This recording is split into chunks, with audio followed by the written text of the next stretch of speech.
The format, best of 3. Every single series has made it to Game 3. Welcome to the StarLadder Minor. Why have we been going the distance so consistently, Nahas? Part of it's minor. Again, all these teams have really good things and really bad things about them.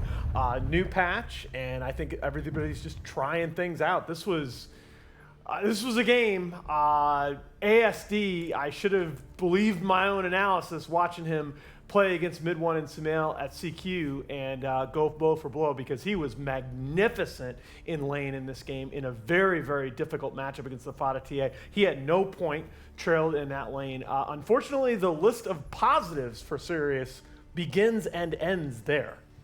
Yeah, I think they had a DP player and an SF player, and he could only play one hero because Sylar does not appear to be that good at this hero. The DP was feeling overall very ineffective. Same thing with the Night Stalker as well. We said that the Night Stalker seemed like a denial pick. I don't really think that I don't know, like they did not take advantage of Night Stalker's strengths. Maybe it was because 33, the Night Stalker enthusiast, was like, oh, I know what I hate playing against, Enchantress. Yeah. So they didn't make it an Enchantress support, they made it an Enchantress core, and Night Stalker was never really getting pickoffs on anyone. Really, the easiest target was PPD's Shadow Shaman, but even that's difficult because you have to deal with getting hexed all the time. Yeah, I mean, there is a reason that in most of these clips, what you're seeing is Sylar dying because, well, he finished 1, 10, and 7 in this game on the receiving end of the DP. He had the most deaths on either side. Not the side you want to be on, yeah. Nahas. No, not at all. Now, one of the questions that I do want to ask as well, moving forward into this series, now that we're getting into the third game, has your idea of who you favor changed at all now that we've seen Game 2, Nahas? No, I still think NIP is the better team. I still think Sirius is a collection of very talented players that just probably haven't quite had time to gel. And I think you saw this again.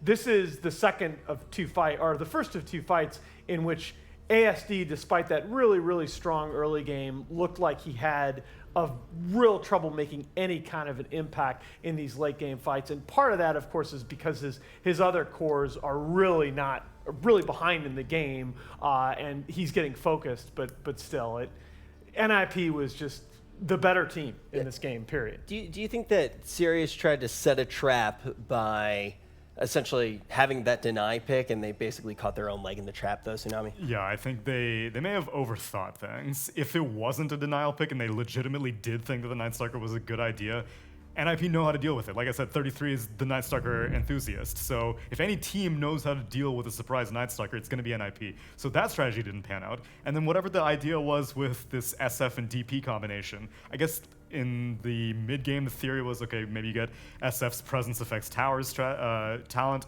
and then you just start mowing down structures with the DP Aghanim Scepter. You don't need to waste things like Golem to get a push going. That would be great if Sylar had a lane and had some place to farm, but SF was taking all the jungle farm, and there was really no place for Sylar to get back into the game. Yeah, and he just struggled with his positioning throughout the game. You saw it early on in the laning phase, suffered a lot of pressure down there in that bottom lane, and as the game went on, he was in a lot of positions as a Death Prophet that you just can't be without an Exorcism active in these fights. Now we're going to be taking a look at some of the numbers here, and I feel telling that a Death Prophet does not show up on siege damage statistics. Yep. That is troubling. Yeah. No, I mean, look, ASD is the only high serious hero, in siege damage was 765. Like, you literally did no tower damage with Exorcism, and that's just, it's not the way the hero's supposed to be played. Yeah. Is there anything else that you can basically glean from these numbers, Nahas?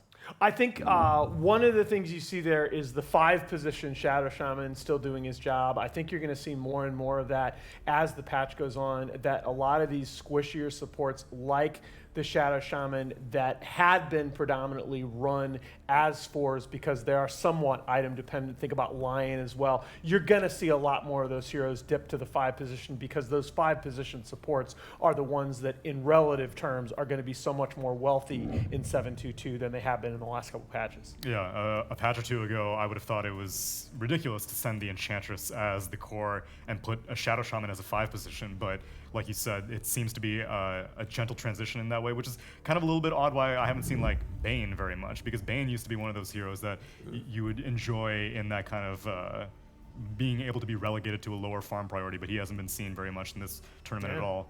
I also think, I think you made a really good point earlier on about the Enchantress pick. I still think for most teams, picking Enchantress core in this game would probably be a mistake, because I don't think you get very much out of Untouchable at a lot of stages of the game. But again, I think when you see a Night Stalker on the board like that, you're asking 33, who is by far the best Night Stalker player in Pro Dota right now, what do you want to play against it? And you listen to what he says. Yeah, it panned out very well.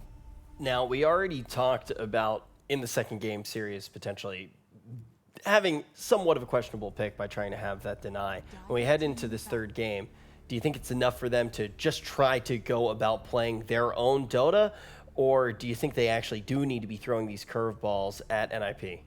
No, I think the curveball concept, especially against this particular team, is just a gigantic mistake. You know, NIP have one of the widest toolboxes, bar secret, in the pro game right now. They're a team that is going to pull draft shenanigans on you, and I think by trying to take it away from them, you just open yourself up. You make Peter's life way too easy. What you've seen in both of these games is that you've got a legit technical superstar in ASD. This guy was channeling CTY in that last game against Fada Mid. Put him in a position to succeed. Draft Sylar something stable. Also put Tianming in a position to succeed. I don't feel like, you know, we didn't see the same kind of impact from him on the Warlock in the last game. Do you feel the same way? Yeah, and I think that because they went for that exotic approach, I'm moving more towards the supports, because ASD did good no matter what. I think Sylar was a product of the draft. I don't think that this game was like him functionally being a worse core. I think he just had nowhere to farm, and so honestly, I think it was both. I have a huge problem with how he played. A couple of those engagements. The DP is like one of my favorite heroes, so it's you know, it was painful. Yes, but I get what you're saying. I get what you're saying. There was not a lot of space. Exactly, and so I would like the Lion in game 1 that Sirius had. Tianming had a fantastic performance on that. Something that is a little more mobile would go a long way for Sirius, I think. Mobility, definitely something that we do want to see. We're still waiting for NIP to grab their first pick here. What do you think of the ban so far, Tsunami?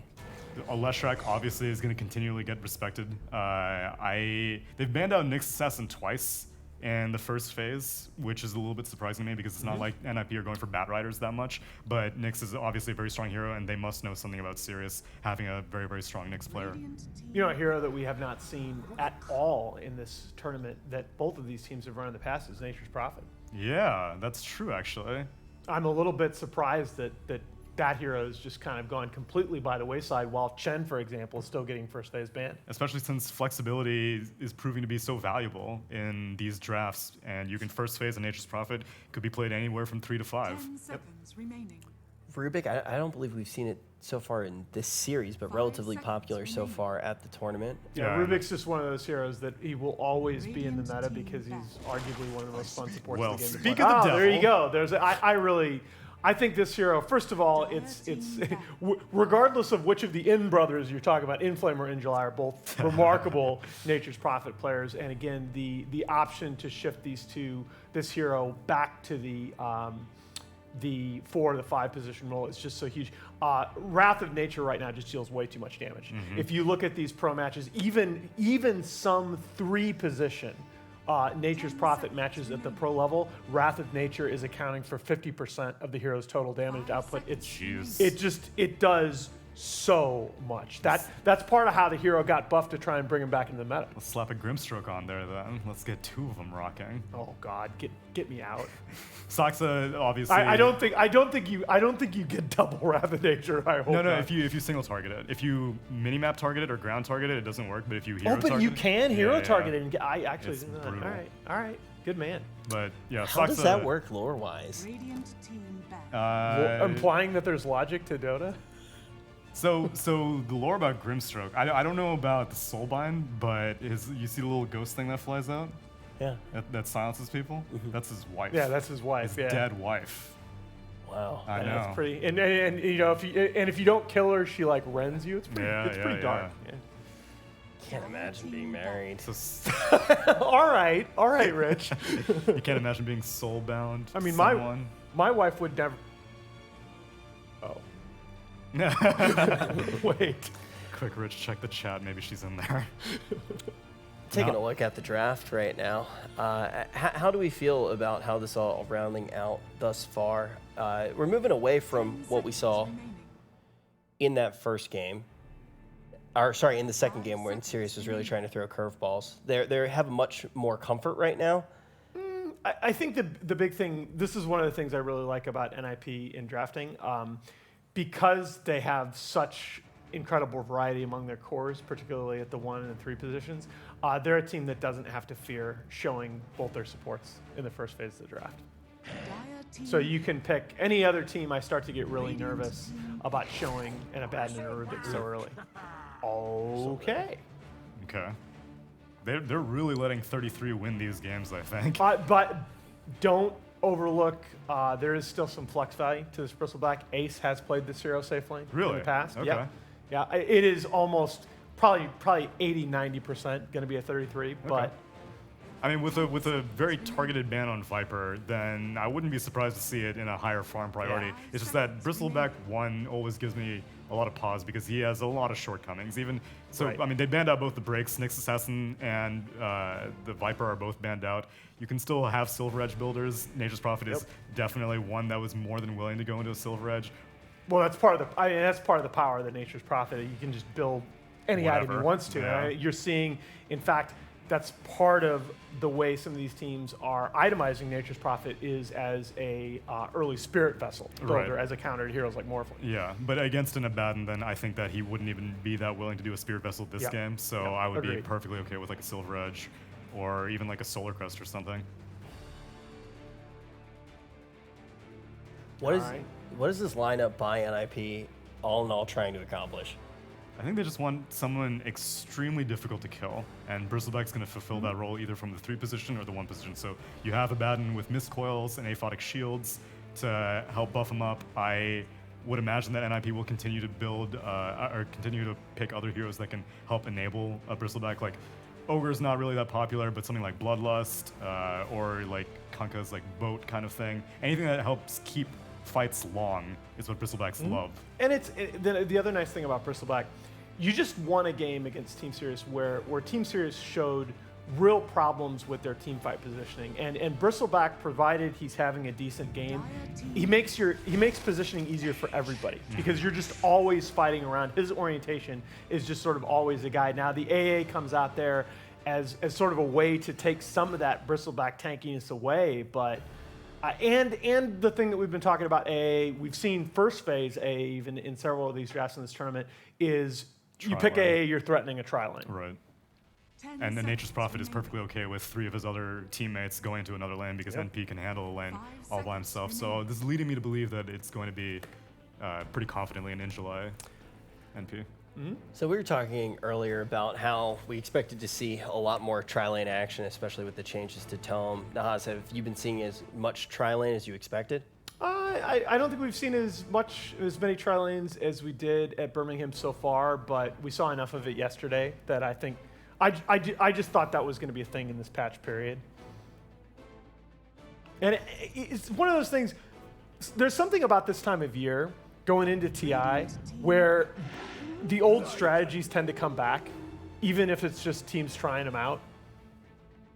Old strategies like Lycan strategies? Old strategies like, and this is, by the way, this is part of what I had in mind when I said that Bristleback could possibly be a safe laner. They will pick the 33 Lycan and they'll run the 33 Lycan in all 3 lanes. I'd be a big fan of that. 10 seconds remaining. They don't know the mid lane matchup yet, and I don't know enough about Lycan mid to know what he's advantageous against and what he doesn't like going up against.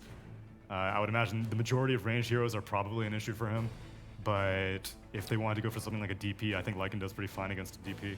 Well, Lycan's just one of those heroes that he loves these matchups where just like both heroes farm.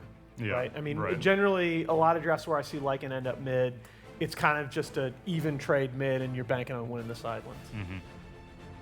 He does have a lot of disable to be concerned about. Like Sprout, I mean, obviously you'll have a Clawing Blade pretty late in the game, but that could come back to be a factor.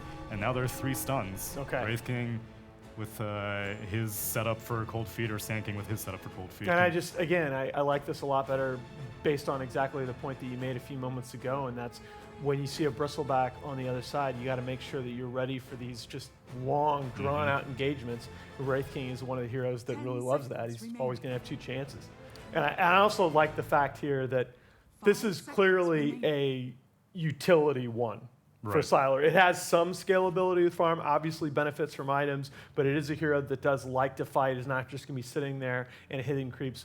There's not going to be that tension in terms of space for Sylar and ASD that we talked about in the last game. Which is why there was a Wraith King that we saw earlier when he was paired with a Medusa that ended up building like a Desolator. Yep. That's the kind of stuff that I don't like to see from Wraith Kings whenever they have a strong core partner, because they can be utility. They don't need to build damage items. They just need to build items that allow them to stay alive. So we are more than likely looking at modulo possibly sliding that Lycan into the mid role for NIP. We're more than likely looking at the 2 mid heroes as the 5th pick. Templar Assassin is still on the board, although perhaps the AA and Sand King make that, even the Wraith King make that a little bit less attractive. I would be more inclined. So I don't know how greedy they're going to make this Nature's Prophet play, but I would prefer the core to be greedy. Like I would prefer, like, so they ban out a Storm Spirit because they're expecting a very active mid lane, but I would be okay with like a more farm-oriented mid, like the Medusa mentioned earlier. Or I think I think you want to lean it here. I think the big limitation that I see in NIP's lineup right now is that they just lack magic damage, and I don't think Rubik. This could be a field day game for Saxon Rubik, but I still think you're going to want that reliable magic damage output from a Fatalina. And the last game that he played on that hero was really, really good. Does OD provide that? Okay, now that the OD is on board, you might see something like a Pugner or a Sniper as well. Lane counters to the OD. Or Razor. Yeah, I just think Razor OD is like the classic old school thinking. I still think I want some magic damage output here. I'm actually surprised that Sirius didn't go for a Razor. A very typical answer to a Bristleback. Yeah, I don't like Razor against Lycan at all. Yeah, that's true. But the thing is that I think NIP don't want this Lycan to join into any fights. They want these long fights because Lycan's just going to be off on the other side of the map taking buildings, and they're just going to... Bat Rider! Okay, so is this a Fata Lycan mid and a 33 Bat Rider, or is this going to be... Yeah, okay. This is a Fata Bat mid. Very nice. Bat OD, huh? Ooh. I seem to remember that Bat can actually crush that matchup. Yeah, well, I mean, Bat wins a lot of mid lane matchups, but that's at the sacrifice of giving Bat mid lane farm, which someone can take over the lane after Bat does a good job, but then like you're at a level disadvantage if you show up as like a Bristleback. You look at the tempo that NIP wants to play in this game, and I think Bat mid fits pretty okay into that tempo. What is that tempo? Fast. They just, again, they want to be getting these individual pickoffs. They want to be starting the fight. They want to be playing on the enemy side of the map while this Lycan is just eating towers everywhere. All right. Who do you think is actually going to be able to take this one, Tsunami? I'm going to go with NIP. I would have gone with NIP at the beginning of the series, and I think they're the better team. And the Treant Protector is the only thing that gave me pause in game 1. But here, their draft seems too good to go against. All right. Well, you heard it from everybody on the desk. They agree that it should be an NIP victory based off of what they've seen so far, and that's also with the backing from our analytical partner in SAP, so they can really make sure that they have some punch behind that information. But we're going to throw it down to the casters and see who's going to be able to take this first look at Group B. Well, Ninjas of Pyjamas lost their first game against Sirius due to a last pick Bat Rider, so they're going to return the favor here in Game 3 to close out the series. A last pick Bat Rider for them, and it's a good one too because it's got the matchup against the OD. It's good against a lot of the other heroes on the side of Team Sirius as well. Blitz, how do you feel about it? I think it's okay. Just okay. Not good, not great, okay. Above average. Above average. Acceptable for a last pick, but it doesn't ooh you and awe you. Is there a better hero?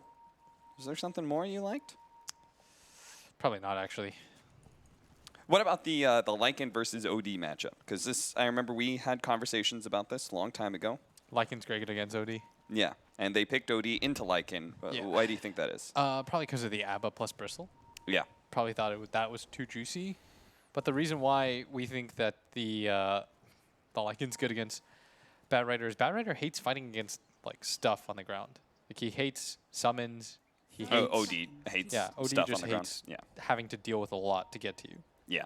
So, you know, if there's a bunch of stuff running at him, he can go ahead and imprison the Lycan, but he's still going to be hit by the Wolves, the Necronomicon minions running at him.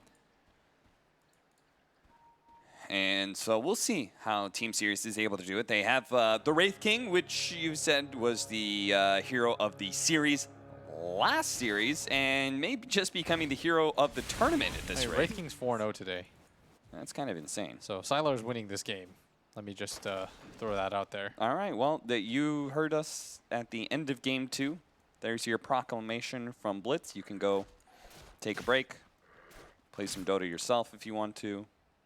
You already know the winner of this series. I mean, Naha's no stats. It's actually kind of sad, honestly, that he didn't put that one together. Yeah, honestly. I'll do that one for you.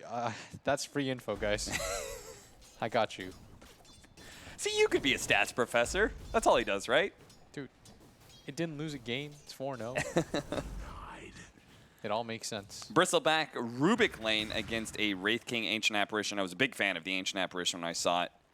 Thought it's a good counter to the Abaddon Bristleback that was picked up, and then able to follow it up with the Wraith King makes a great duo. Okay, in hindsight, I think this Batrider's great this game. Hard swerve. What changed your mind? I mean, I just looked at it more. I was obviously just trying to buy time. Yeah, yeah.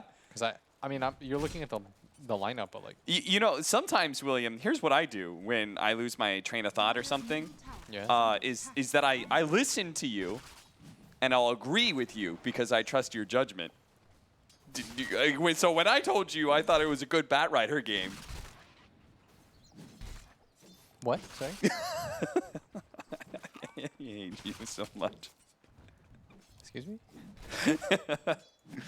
The top lane is Injalai Sand King versus Tianming's Nature's Prophet. A harassment-heavy lane against... oh, hey, I missed the first blood.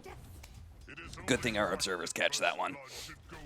Bottom lane, Sylar picks up the kill on Soxa. I was going to say a harassment-heavy lane at top that is pretty heavily countered by the fact that Lycan has regen and an Abaddon behind him with Miscoil. Yeah, but it means that in July should have a free game. Yeah, that's That also is true. never a good thing. What? But wouldn't you always have a free lane if you've got a 4-position Nature's Prophet with you?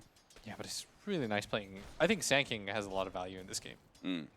Like, Rubik sort of counters you a little bit, and so does Bat, but like, you'd love to be gone on rather than the rest of your team in this situation. Yeah. Oh, look at this. This is how you get gold. And he's going to ping the regen. 433. This is beyond excellent. That is hype. And no one's near him. Oh, he just got that full wave. He's level 4 already. And he can go to lane with a full bottle. And this is all because of PBD. Interesting that he's going for the bottle, not like a fast Vanguard or something. Yeah. PBD made this happen when he cut the wave. Yep. Stacked and then immediately TP'd top. And mid lane is definitely going Fada's way. It's like half a level up right now. They both have incredibly low CS. That is the thing about mid Batrider, is that you just you don't get a ton of CS yourself, but your biggest lane presence is just shutting down the enemy mid laner. Oh, look at PPD. He's trying to bait the right click so he can suicide. Yeah, he's really trying to risk it here. He doesn't want to try and go miscoil, get low enough that one burst strike can catch him out, but as it is, fortunately Peter was able to juke that out. Another kill at bottom lane as they managed to kill Firefly as they dive behind the tower, cutting Dude, what creep is- wave once again. I don't think this is worth it in July. And no, he's missing out on a lot of farm. He's just really all about it. PPD's giving him the rope-a-dope right now. And now PPD can just go 2 miscoils? Probably Yeah, 2 he needs to. miscoils, yeah. He's going to use the last one in suicide. And Sylar he's dead. He's actually just dead. Dude, I love bristlebacks. I feel like this is the way to go to bristleback right now. Get your early level of viscous nasal goo. Oh, of course. So good. I don't think your passive is actually that necessary. No. Like, to max it. No. That early on, it doesn't make that big of a difference, especially when your HP pool is only 800. Yeah. Like, you might as well just go for. Oh, Spada getting zoned out a little bit, but. It's like the Tidehunters that go Gush. Like, Gush is such a good ability. Super value. Just get that level of it. It's too good to go for 0-2-3. In July's trying to be similarly abusive, but It's not working out nearly as well as they really can't put pressure on the Lycan. They are going to be able to get the kill on Soxa at bottom lane. And 33 is actually, well, he's built up a lot of stacks so far, but he is a little bit low. Another Wraith Fire Blast, another Cold Feet proc. It's going to be a lot of damage. Can he get the kill on Firefly? First, it's going to be close, but he does get brought down just in time. Firefly survives. 5-minute bounty runes. Looking to be able to secure that. Won't be able to get the opposing ones because they're also low. Actually, maybe they can. Yeah, Tianming, he can challenge the Rubik. On the other side of things, in July, was able to nab at least one of them, so they get 3. you know the downside of this build going for this like 2-1-1 instead of going for 2 in the Sandstorm early on is like your Sandstorm isn't actually that scary. No. So the Lycan actually farms under it. But the problem is when you have commit to both of them, neither of them become an issue for this melee hero to deal with. Yes. Plus, like we talked about, Lycan has very good regen to begin with, and he gets headdress first. So you might as well have just committed to, I think, going for the Sandstorm. Yes. I hate it when people go like half Sandstorm, half Caustic Finale. Just, Yeah, I agree. it's not good. They're going to be able to get the Cold Feet locked down onto 33, trying to keep his back as best as possible. But Siler gets in front of him, brings him down What with a a big crit. crit. That was a lot of damage, but fortunately he had plenty of magic wand stacks to heal him up. So they trade out support for a core to the favor of Team Sirius once again. Yeah, and that's a early medallion pickup on this Nature's Prophet that made that possible. All right, good choice. Well, at least the farm where In July was trying to run around, chase the Peter Pan Dam, at least. Dude, this mid lane is actually going okay. It's pretty even, all things considered. I thought this was a very Batrider favored matchup. Yeah, he was definitely owning in CS in the first few minutes, but now it's gotten a lot more evened up. Peter actually gets blocked in by the Sprout. Only had one Tango to work with, and ASD says, ah, screw it, I picked up an Arcane Rune. I could just drop these Sanity's Eclipse. Why not? Free 150, like 4 creeps. Yeah.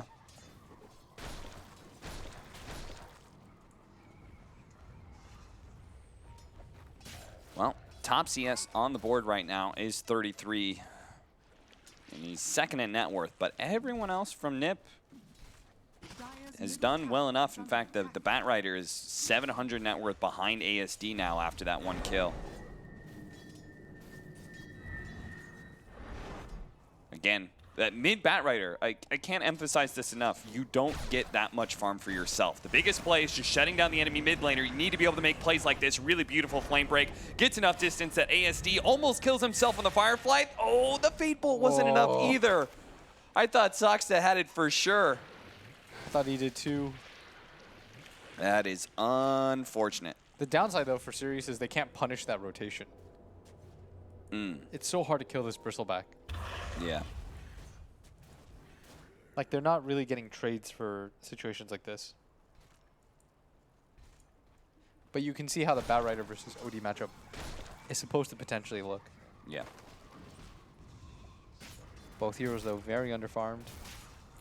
Wraith King, Siler's done with that bottom lane. He's going to head up the top where In July has already pushed the tower in with the TP coming out from the Furion. They're going to chain stun up the Lycan. He does have the shapeshift. He's going to pop it now. Tried to eat through his trees. Well, he actually opens it up with the tree and couldn't get the body blocked fast enough. So Ace, he'll farm up the neutrals with his shapeshift and pop the shrine. But as long as they can actually get this tower, which looks like they won't, 33 wants to be able to stand in front of these towers. He has Ace Rune, so he can look for a kill here. Look at Tianming, of course. He doesn't actually have teleport or a TP scroll. And 33 probably just assumes that he got away, but he did not. And now they spot him. Sox is like, oh, hey, there's Nature's Prophet still here. 33's like, great, I'll take that kill instead. Couldn't get the Wraith King anyway, but now he managed to get a Sprout. Does have a TP scroll. Telekinesis stops that, though.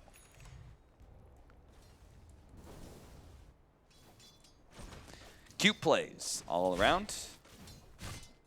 And now both 5 positions just saying truce. We can both get something out of this if we're careful. Oh, I don't think Firefly is going to let that happen. Not that he's really going to do much to this Abaddon, but he's going to right-click. Give him the old chilling touch. Give him the fingers. The chilly fingers. That's Grant, right? Yeah. The chilly fingers. Missed that, man. 33, going to be spotted by Tianming here. They do have the Sprout, and tries to go for the tree and block again, but a little bit too late. Quick fingers allows them to get the Quelling Blade. They're going to catch Firefly here. ASD's trying to get there in time for the imprisonment. Not going to get there in time, so instead he'll try and get Peter Pan Dam, who this time does survive through the Sanity's Eclipse. Oh, he just on has a just tick. the very littlest sliver of HP. Now Ace is down here. He doesn't have Shapeshift, though, but they do have Sticky Napalm. They don't have a stun. Barely gets away. ASD barely gets away. He has a healing salve as he TPs to mid lane for max farm efficiency. Radiant's bottom tower is under attack. 10-minute bounty runes in July. Really wanted to try and contest that, Radiant's bottom but tower has fallen. that nasal goo chases him away, and that means Nip will be able to get 3 this time around. Oh, Arcane Rune stolen away from Vada, who was probably really happy that he was going to get his bottle refilled 3 times. 2 bounty runes and an Arcane, but stolen by Tianming and his teleport in. They really need to get him to level 6, by the way. Wrath of Nature is just... it's actually just too much damage. I mean, they'll have double global ultis right now. Yeah, it'll be sick. Good presence around the map. And they have good kill combos. They have ways to kill this Lycan. Yeah. Oftentimes you don't, but they just need a few levels. I still think that Wraith King is a broke hero. He is going to go for the phase Hand of Midas. We'll see if it's going to be the Armlet build. Do you like the Armlet builds more in this game or the Radiance build? I actually kind of prefer the Radiance build this game. Me too, me too. It's just like his single target damage isn't very effective, Yeah. right? Plus they have a way to shuck off the stun. Yeah. Whereas I think the constant burn pressure that you put on the enemy team will be quite nice. Miss percentage chance will be able to help everybody out against like the Lycan army that's coming Lycan's forward. not going to go for Bloodthorn or for MKB or anything like that. Like Yeah. He'll have his own way of dealing with it, which will be BKB later on. But just passively, I think it's a very good item.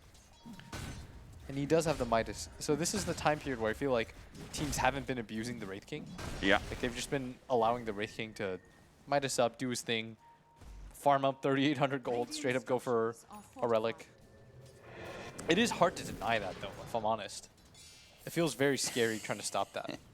Right? Because you essentially have to cut through 2 lives, and at this point in the game, you have to do it under a tower, which might just set up for a kill. Like in that way, it's a lose-lose situation trying to gank a Wraith King, but you sort of have to do it.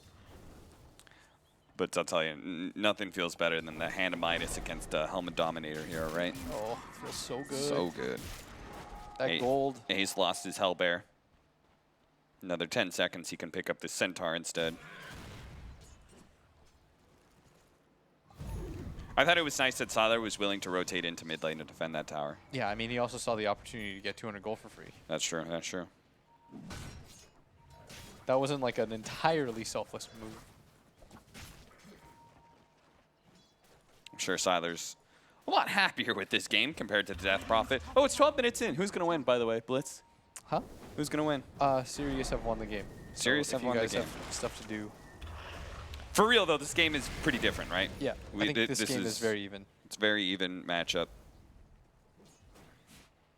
The drafts are, I would say, not terribly one-sided. Like both teams will be able to scale and hit different timings in the future.